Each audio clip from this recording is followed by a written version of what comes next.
माँ तो माँ होती है। एक छोटे से गांव में रमेश नाम का एक युवक अपनी माँ के साथ रहता था। रमेश की माँ ने उसे अकेले ही पाल पोस कर बड़ा किया था, क्योंकि उसके पिता का देहांत तब हो गया था जब बहुत छोटा था।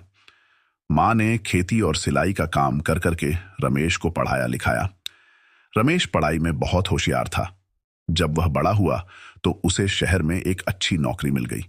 रमेश की नौकरी लगते ही उसकी जिंदगी बदल गई।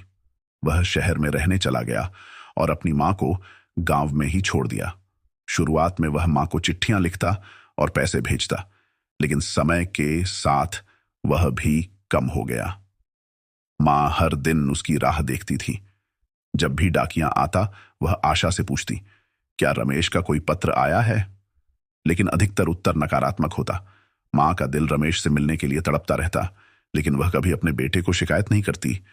एक दिन गांव के एक व्यक्ति ने बताया कि रमेश की शादी हो गई है और वह अब शहर में अपनी पत्नी और बच्चों के साथ खुशहाल जीवन जी रहा है। माँ को यह सुनकर खुशी तो हुई, लेकिन एक सवाल मन में बार बार उठता, क्या रमेश को मेरी याद नहीं आती?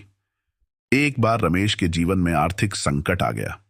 नौकरी छूट गई और दोस्तों ने भी साथ छोड़ दिया। रमेश को याद आया कि माँ हमेशा कहती थी, बुरा समय आए तो अपनों का सहारा लेना चाहिए। हारकर वह गांव लौट आया।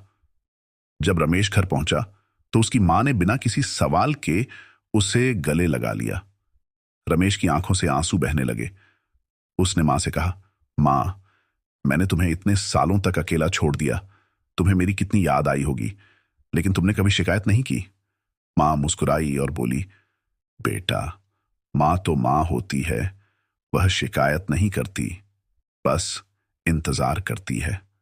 रमेश ने उस दिन समझा कि दुनिया में हर रिश्ता स्वार्थ से भरा हो सकता है, लेकिन माँ का प्यार निस्वार्थ और अमूल्य होता है। उसने वादा किया कि अब वह अपनी माँ को कभी अकेला नहीं छोड़ेगा। सीख, माँ का प्यार दुनिया का सबसे अनमोल और निस्वार्थ प्यार होता है।